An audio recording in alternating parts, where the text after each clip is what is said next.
আপনারা কি কখনো বাড়িতে বানিয়েছেন সুজি কাস্টার্ড কেক? সামনেই ক্রিসমাস। এই ক্রিসমাসে তাহলে বানিয়েই ফেলুন এই অত্যন্ত সুস্বাদু সুজি কাস্টার্ড কেকটা বাড়িতে।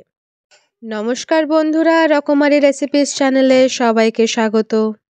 আজকের রেসিপি আমার মায়ের হাতের বানানো ডিম ছাড়া সুজি কাস্টার্ড কেক। নরম তুলতুলে এই কেক বানাতে কি কি ইনগ্রেডিয়েন্টস লাগবে চলুন দেখে নিই। মাঝারি মাপের বাটি 1 বাটি সুজি নিয়েছি, 1 ছোট বাটি ময়দা নিয়েছি, সুজির সমপরিমাণ চিনি নিয়েছি। চিনিটা মিক্সার গ্রাইন্ডারে গ্রাইন্ড করে পাউডার সুগার বানিয়ে নিতে হবে। 2 tablespoon cooking oil, 2 tablespoon custard powder আর ছোট 1 বাটি দুধ। আর নিয়েছি কাজু, কিশমিশ আর চেরি ছোট ছোট করে কেটে নিয়েছি। তা কেকের উপর ছড়িয়ে দেব। আপনাদের ইচ্ছে করলে টুটি ফুটি বা যে কোনো ড্রাই ফ্রুটস দিতে পারেন। এছাড়া লাগবে বেকিং পাউডার 1 টিস্পুন আর বেকিং সোডা 1/4 টিস্পুন। প্রথমেই বানাতে হবে কেকের ব্যাটার।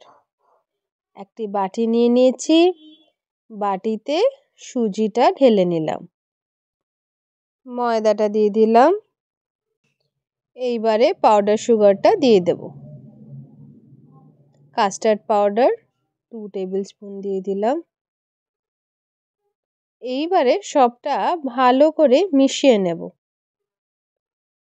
মেশানো হয়ে গেছে। এইবারে উপর থেকে দিয়ে দেব কুকিং অয়েল আর দুধ অল্প করে দেব প্রথমে। এইবারে হ্যান্ড হুইস্ক দিয়ে সবটা আমি ভালো করে ব্যাটারটাকে মেশাবো। অল্প অল্প করে দুধ দিয়ে দিয়ে ব্যাটারটাকে বানাতে হবে। সময় নিয়ে ভালো করে খুব স্মুথভাবে ব্যাটারটা বানাতে হবে। যখনই ব্যাপারটা আঠালো হয়ে আসবে তখনই দিয়ে দেব দুধ। সামান্য পরিমাণ করে অল্প অল্প করে দেব দুধটা, যাতে ব্যাপারটা একটু তরল হয়ে যায়। এবং হ্যান্ড হুইস্কের সাহায্যে ব্যাটারটা তৈরি করলাম। ব্যাটারটা দেখো কোনো লাম্প নেই, হবে এরকম পাতলা করতে হবে ব্যাটারটাকে প্রথমে, কারণ 20 মিনিটস ঢেকে রাখবো, সুজি কিন্তু ফুলবে। কোনো লাম্প নেই, ব্যাটারটা একদম স্মুথ। এইবারে ঢাকা দিয়ে 20 মিনিট রেখে দেব। 20 মিনিট পরে ঢাকাটা খুলব। সুজি ফুলে উঠেছে, দেখো যে ঘনত্বটা অনেক বেড়ে গেছে এবং এই যে কনসিস্টেন্সিটা রিবনের মতো পড়ছে ব্যাটারটা, এটা কিন্তু একদম পারফেক্ট কনসিস্টেন্সি। আমার আর দুধ মেলানোর কোনো দরকার নেই। এইবারে দিয়ে দেব 1 টিস্পুন বেকিং পাউডার আর 1/4 টিস্পুন বেকিং সোডা। এইবারে কিন্তু চামচ দিয়ে আমি মিশিয়ে নিলাম, ইউনিডিরেকশনালি কিন্তু মুভমেন্ট করব। ব্যাটারটা একদম রেডি। কেক মোল্ডের নিচে লাগালাম বাটার পেপার। বাটার পেপারের উপরে এবং মোল্ডের চারিদিকে ভালো করে তেল লাগিয়ে নিয়েছি।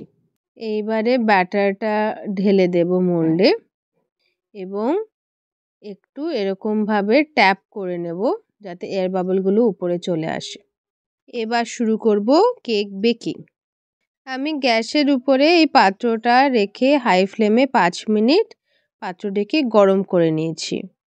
এই পাত্রের নিচে রেখে দিলাম এই স্ট্যান্ডটা এবং এই স্ট্যান্ডের উপরে ব্যাটার সমেত মোল্ডটি রেখে দিলাম।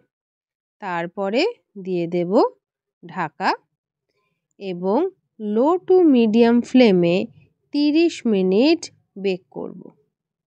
30 মিনিট পরে ঢাকনা খুললাম। এইবারে উপর থেকে ছড়িয়ে দেব আগে থেকে কুচিয়ে রাখা কাজু, কিশমিশ আর চেরি। ছড়ানো হয়ে যাওয়ার পরে আবার ঢাকা দিয়ে লো টু মিডিয়াম ফ্লেমে আরও আধা ঘন্টা বেক করতে হবে। সময়টা অবশ্যই ডিপেন্ড করে কোয়ান্টিটি এবং ভেসেল যাতে বেক হচ্ছে তার থিকনেসের উপরে। 30 মিনিটের পরে আমি গ্যাস বন্ধ করে দিয়েছি, ঢাকনা খুলেছি, চেক করে নেব সবটা ভালো করে বেক হয়ে গেছে কিনা। একটা পরিষ্কার টুথপিক ভিতরে ঢুকিয়ে বের করলাম এবং দেখলাম গায়ে কিন্তু কিচ্ছু লেগে নেই, একেবারে স্মুথ আছে। তার মানে ভিতরটা একদম সুন্দরভাবে বেক হয়ে গেছে। এবারে ঠান্ডা হওয়ার জন্য অপেক্ষা করব। ঠান্ডা হলে এটা প্যান থেকে বের করে নিলাম। কেকটা এত সুন্দর করে বেক হয়েছে, সাইডটা নিজে থেকেই ছেড়ে গেছে। যদি না ছাড়ে সেক্ষেত্রে একটু ছুরির সাহায্যে সাইডটা ছাড়িয়ে নিতে হবে। এবারে উপরে রাখবো একটা প্লেট এবং সবটা উল্টে দেব। তারপরে মোল্ডটা একটুখানি ট্যাপ করলেই কেকটা দেখো বাইরে বেরিয়ে এলো। এইবারে বাটার পেপারটা সরিয়ে দেব। কেকটা দেখো কি সুন্দর দেখতে হয়েছে। চারিদিক থেকে, সাইড থেকে, উপর থেকে, সব দিক থেকে কেকটা কতটা সুন্দর দেখতে হয়েছে। কেক একদম রেডি। যেমন সুন্দর দেখতে ঠিক ততটাই নরম আর স্বাদেও ঠিক ততটাই ভালো। নতুন এই কেকের রেসিপিটি আশা করি আপনাদের সবার ভালো লেগেছে। ভিডিওটি সম্পূর্ণ দেখার জন্য অসংখ্য ধন্যবাদ।